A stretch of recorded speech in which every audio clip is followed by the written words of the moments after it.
Welcome to Global Economics. I'm your instructor. My name is Brian Evans, and I wanted to go over some important things so we do well in the class. Here's the home page. This is where you are, and you are in fact are watching that video right there. Well, not that video, because then I'd have to go back in time and all that. But you're watching a video on the class, and it should be pretty self-explanatory. But again, just to be safe, I want to go through some important things. So I'm basically going to walk through the syllabus quickly, which is right there. And let me get to the syllabus. Boom. All right. So important things. Let's see here. Textbook. Okay, so the textbook I'm using is by Carbaugh. It looks like this. It's an excellent book. First time I've used it, however. And one problem is this 17th edition is pretty expensive. I'm not even sure, but it's going to be like $160. That's a lot. So one thing I've done is I made efforts and I got 30 copies of this book, and they're at the Foothill Library. And you can check them out for the entire quarter. So at least 30 of you, the first 30, I suppose, to run over there can check out the book for the entire quarter. Okay? Another thing you can do is maybe use an old edition. Here's a 16th edition. I don't have the reading schedule for it. If you get an older edition, let me know, and I'll work on that. Generally, though, that should be fine. So that's another thing you can do if you don't want to spend $180, whatever it is. All right, another book we're going to be using is an online book, and there's the URL. Let's see, it looks like this. Back that up a little bit. So when you go to the site, it looks like that. And so you can download the book if you want, or you can just read it online. And here's contents. And then we're using some of these chapters, probably international. I think this should be international trade, not international table. But anyways, that's an example chapter which I think we will be using. And so that is free and online. So that's nice. Another book we're going to actually read is a very, very small book. This is it. It's called The Choice by Russ Roberts. Again, it's a tiny little book. It's a novel, very easy to read, and again, you can use any edition. So hopefully, you can find something online that is cheap, and that's that. So there's kind of a couple different books we're using here. Okay, it's an online class. It's not an easy class, and of course, one of the difficulties is there's no one there explaining stuff to you in person. So I have embedded lots and lots of videos, not necessarily of me, because there are better videos that I can do online. So there's lots of videos in the course. I encourage you to watch those, obviously. And there's other websites you can use that have relevant videos. So if you test some out, and if you find something you like better, use that. If you find something new, tell me and your classmates about it. All right. There is a syllabus quiz which must be taken this Friday, okay, or by this Friday. You can take it right now. If you do not take that quiz, you will be dropped from the class. All right, so be sure to go take that quiz. It's very easy. Just have this syllabus with you when you take it, and you should get full credit, frankly. And all those points you get are going to be added onto your homework. So there are homeworks. Let's do the homework first. There's a bunch of homework sets. And I said, I think it's actually exactly 100 points on the homework. And again, but you get all those free points from the syllabus quiz. You also get to take each homework twice, and it takes the highest of the two scores. So the point of that is that homework points are super, super cheap, right? And so I know, I'm almost sure you can go online and quickly find all the answers to my homework questions. If you do that, you get 100% on homework. The problem, of course, is you learn nothing, and that's going to come out and bite you at the end of the quarter. So the homework points are super, super cheap on purpose. So use the homework to learn the material. That's what they're intended to do. Do not do not fall for the temptation of just finding the answers, because again, you're not even gaining that much because homework points are so cheap. All right. There are 4 quizzes online. They're 80 minutes each, 30 questions each. And this is the biggie. There is a final exam, which is a short answer. It's not multiple choice. It's on paper. It's in person, comprehensive. Okay. And so that will be taken at Foothill College on Wednesday, December 11th at 3:30 p.m. in room 3307. All right. That's the only time we meet, unless you want to come in and see me in office hours, of course. If you're not local to Foothill College, that's perfectly fine. We can find a proctor for you. So here's the instructions for finding a proctor. And I just want to get the proctor information by the end of week 8, so we're not scrambling at the end. And that happens every quarter. It's not a problem. So unless you live in like Iceland or something, you should not have much of a problem finding a proctor, but you might want to get on early just so you're not scrambling at the end. Okay. Let's see. Homework sets. I discussed that. So the grading weights. So you get to drop your worst quiz again, and that means 3 quizzes are counted, and that's worth 10% of your grade each. That's 30% of your grade.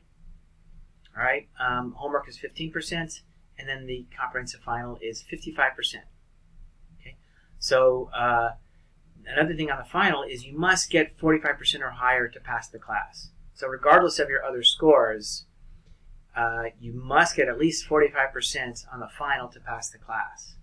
Okay, that is not hard for most people that are honest and learn the material. But again, for those people that choose to, rely on friends and the internet for all their answers to homework and quizzes, they get to the final and they might have like 98% quiz scores, but they don't know anything, and it comes out on the final. So that's the thing. This final exam is kind of your marathon. Right? And as you might imagine, the way to train for a marathon is not the day before, cramming a bunch of running in the day before. That's not going to work. You train for a marathon in the months before.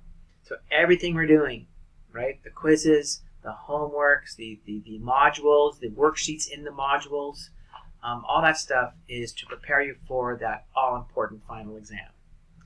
I guarantee if you try hard and do what I'm asking, you should do fine. But if you do not, again, it's not an easy class, then you're going to pay the price. So a lot of this syllabus is just kind of reinforcing that point. All right. The one and only way to earn extra credit is through your online participation.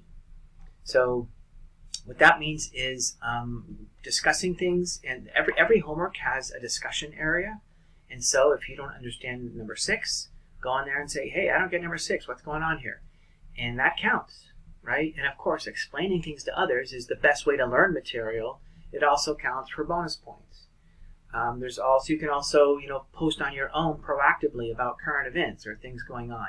And I also have some other discussion set up already for you to participate in. So if those students that, again, kind of consistently are contributing, they are rewarded very highly at the end of the quarter. It doesn't mean, posting 29 times in the last week. I'm not going to give you points for that. It's those students that have kind of been involved the entire quarter who get the nice boost. Oftentimes it boosts them an entire grade. So be that person. It makes the class more fun and interesting also. All right.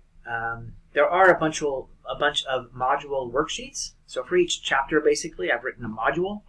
And they often come with worksheets. The answers are provided here online. You're not handing them in. But again, the whole purpose is to study and learn the material. And those are actually great guidelines for what the final exam questions are going to look like. So collectively, that is kind of your study guide for the final. All right. Anything else popping out here that's super important? Drop your worst quiz, yada, yada, yada. Okay, I don't think there's too much else. So toward the end of the syllabus is the schedule, right? So it's got a lot going on here. The things in bold are the things I really, really want you to read. The things that are not bolded are kind of optional a little bit. They're not going to be emphasized on the final for sure, and probably not the quizzes or homework. So for sure, read the things in bold carefully.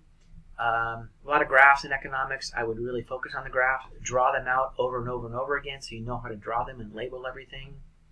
And so this tells you when the homeworks are due and when the quizzes are. Notice that you do have a couple days for the quizzes, right? So they open on a Sunday morning, they close on Monday night.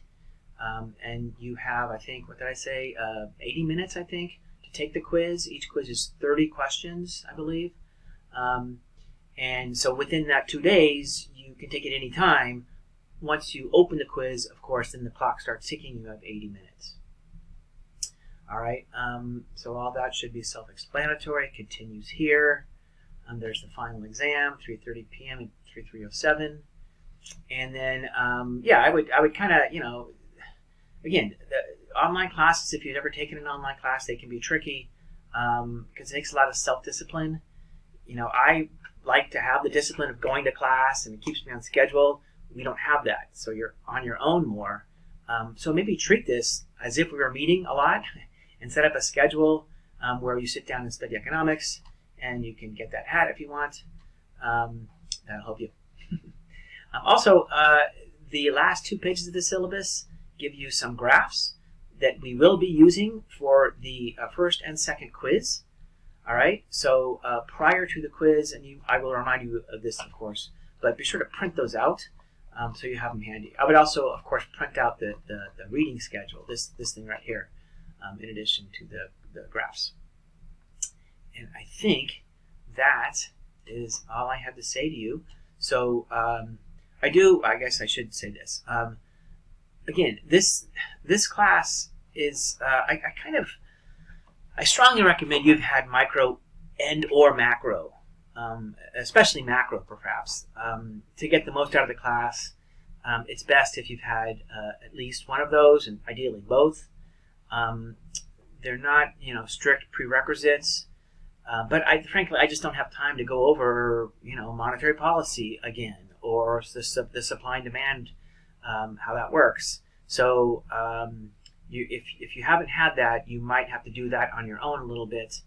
But maybe you want to, drop this right now and go take one or both of those classes and then come back. I think you'll do better and get more out of it. Not that you can't succeed without it, but it just takes a little more pressure on you if you haven't had those classes.